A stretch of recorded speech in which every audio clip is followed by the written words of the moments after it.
Muito boa tarde, tudo bem com vocês? Como é que estão as coisas? Ainda estou um pouco complicado da garganta, mas acho que já temos condições de voltar ao nosso espaço, ao nosso momento. Vamos lá? A água é sempre um santo remédio, não é? Vamos hoje, então, continuando ao nosso O Livro dos Espíritos, roteiro do nosso guia menor ante o guia maior, que é Jesus Cristo, nosso guia Allan Kardec. Hoje, trabalhando o capítulo 10, que tem por título As ocupações e as missões dos espíritos, e vamos trabalhar as missões. Que missões os espíritos desenvolvem? Kardec faz duas perguntas, a 568 e a 569, e nelas nós podemos entrever um pouco desse assunto tão complexo. O que nós vamos fazer após a morte? Desde Jesus, o alto nos vem instruindo a respeito disso, e é mesmo fundamental.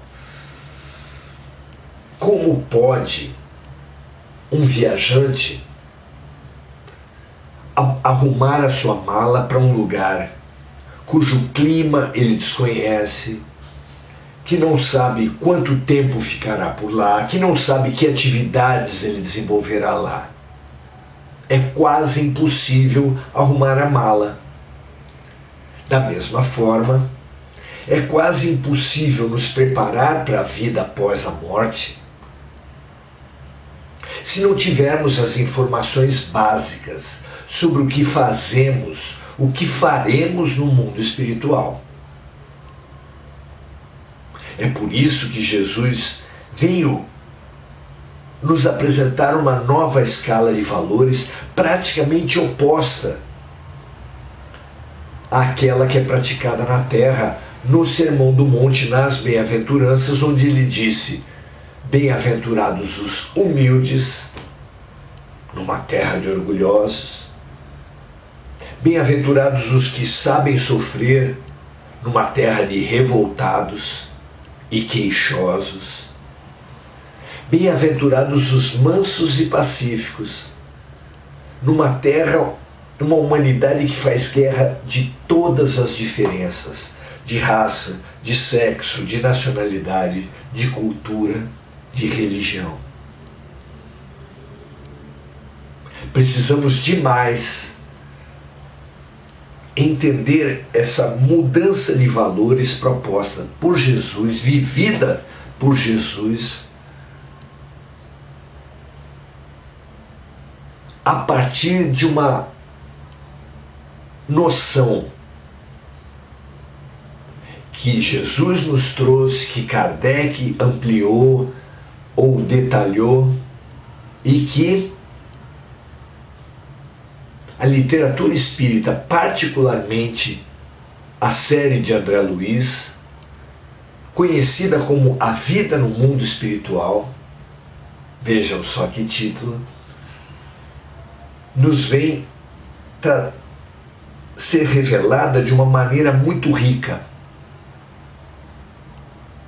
Convidamos os amigos a conhecerem não apenas nosso lar, mas os livros que vêm na sequência: Obreiros da Vida Eterna, Missionários da Luz, Libertação, No Mundo Maior, Entre o Céu e a Terra. São muitos, e todos eles de uma riqueza impressionante, muito oportuna para esse momento que nós estamos vivendo.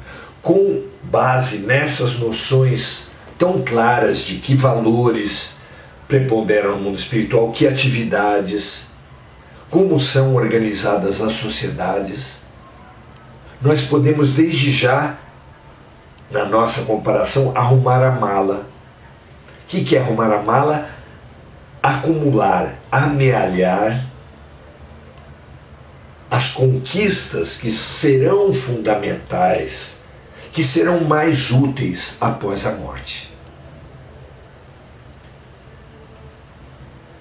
Conheçamos, estudemos e assim nos preparemos para o próximo passo das nossas vidas, que inevitavelmente será dado por todos nós. Que assim seja.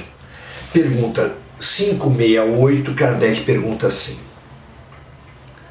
os espíritos que possuem missões a cumprir, o fazem quando estão encarnados ou quando estão desencarnados?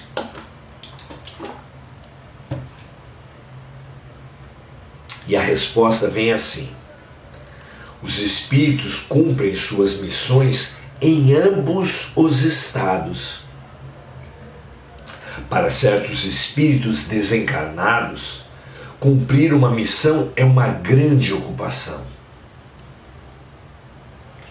Isso nós temos de muito diferente na perspectiva humana e na perspectiva espiritual. A função do trabalho. Trabalho para o homem, para o espírito encarnado, é um suplício, uma punição. Enquanto que para Jesus, o maior será aquele que mais servir. A ferramenta fundamental para alcançarmos o amor é fazer aos outros o que gostaríamos que os outros nos fizessem. Serviço, trabalho, compaixão. Praticamente doutrinas, visões de mundo opostas, não é? Cumprir uma missão para os espíritos desencarnados é uma grande ocupação.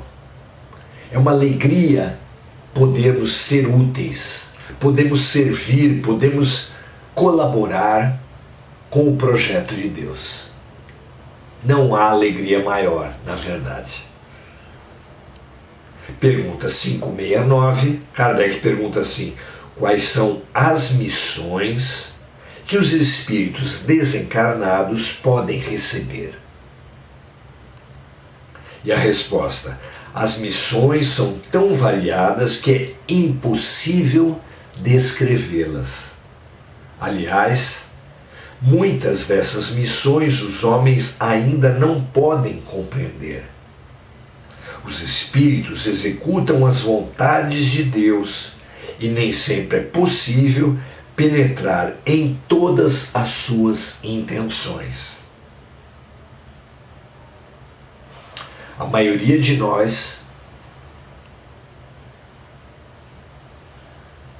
agimos, executamos as vontades de Deus sem a menor consciência disso.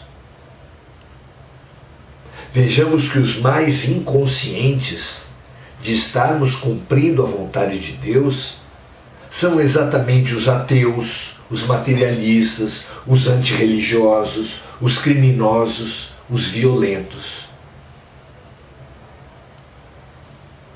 Esses espíritos todos, sem a menor consciência, cumprem a vontade de Deus.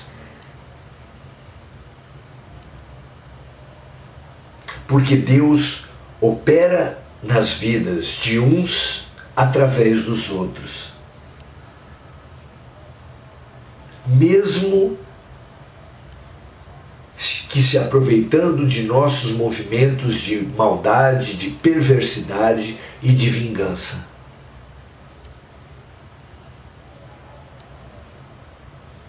Deus sempre ajuda um ajudando o outro. Porque é dando que se recebe, é perdoando que se é perdoado, é ajudando na transformação, morrendo simbolicamente, que nós somos ajudados na nossa própria transformação, morrendo que se vive para a vida eterna, como ensinou o grande Francisco de Assis. Comentário de Kardec a essas duas perguntas. Os espíritos sempre recebem missões cujo objetivo é fazer o bem. Tantos são aqueles que querem saber qual o propósito, qual o sentido da minha vida. E precisamos simplificar. A missão de todos é a prática do bem, é o serviço compassivo. Em última instância, amar como Jesus amou. Continua Kardec. Estejam encarnados ou desencarnados, eles são encarregados de ajudar no progresso da humanidade. Dos povos ou dos indivíduos, dentro de um círculo de ideias mais ou menos amplas, mais ou menos especiais. São encarregados também de preparar o caminho para alguns acontecimentos e de zelar pela realização de certas coisas. Alguns desempenham missões mais restritas, mais locais, como assistir aos doentes, agonizantes e aflitos, zelar por aqueles que são seus protegidos, ajudando-os com seus bons conselhos ou pelos bons pensamentos que lhes sugerem. São as inspirações, tão conhecidas, os insights, as eurecas, que todos falam, mas que ninguém entende como se procedem, como atuam. Não é? E termina Kardec dizendo assim: pode-se dizer que existem tantos tipos de missões quantas as espécies de interesses a resguardar, seja no mundo físico ou no mundo moral. O espírito progride segundo a maneira pela qual desempenha a sua tarefa.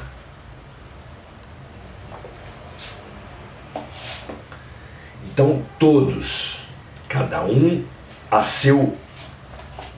de acordo com a sua evolução, desempenham tarefas, missões no mundo espiritual com consciência ou sem, com boa vontade ou não. Nada, nenhum gesto de nenhum espírito atinge outro de forma injusta, de forma inadequada, de forma realmente, profundamente prejudicial a ninguém. Não existem vítimas, não existe o mal real. Quando um espírito quer fazer o mal, ele só o consegue se aquele mal, entre aspas, que ele deseja, faz sentido na vida daqueles que o sofrem. Um estuprador não pode estuprar qualquer pessoa. Um assassino não matará qualquer vítima.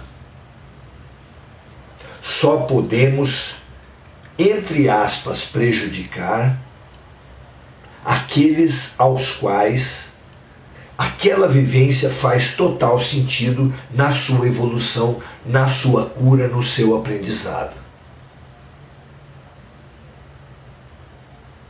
Ainda que os que atuem com más intenções, desejando o mal, a vingança, a destruição, se obriguem a responder por tudo isso. Jesus é maravilhoso quando fala: o escândalo é necessário. E cá entre nós, se algo escandaliza pessoas, grupos, coletividades, mas é necessário, não é o mal. Tudo que é necessário, profundamente necessário, não pode ser considerado como mal. Mas aqueles que promoverem esse escândalo serão responsabilizados integralmente pelos seus atos. Muito bonito entender isso. Muito confortador saber que o mal não existe. Muito feliz por entendermos profundamente que realmente não cai uma folha de uma árvore que não seja pela vontade de Deus. Que essa certeza acalente nossos dias, encoraje nossas atitudes, dê lucidez para os nossos pensamentos e sentimentos. Assim seja, não apenas para nós aqui reunidos, mas para aqueles que assistirem essa live, já não como live, mas como gravação, e também para todos os que não assistirem, para toda a coletividade, para toda a humanidade da Terra. Confiança, certeza do bem, porque isso será peça-chave para a nossa resiliência, para o nosso aproveitamento das dificuldades. Muito boa noite, Mônica Silva, Emir Cajazeira, Esther Ponzoni. Vibrações, sem dúvida, Mônica, muito bem lembrado, para todos os habitantes do Rio Grande do Sul que passam por tão grandes dificuldades, e Santa Catarina também. Hugo Souza sempre trazendo sua gratidão. Mônica lembrando de encarnados e desencarnados e lembrando de vibrar pela paz mundial. Muito feliz, Vera Santelmo, porque tenhamos melhorado um pouco a nossa voz, tomara que amanhã tenha melhorado ainda mais. E indicamos, estimulamos, solicitamos mesmo a cada um de vocês que entendeu que essa live de hoje faz algum sentido, ajuda as pessoas a viver melhor, já nessa vida e muito mais ainda à luz da vida espiritual, que compartilhem. É muito bom aprendermos juntos, é muito bom compartilharmos a luz que alcançarmos. Muito bom estarmos juntos, até a próxima, ficamos muito felizes e amanhã aguardamos cada um de vocês de volta. Um grande abraço, um prazer enorme aprendermos juntos e até amanhã.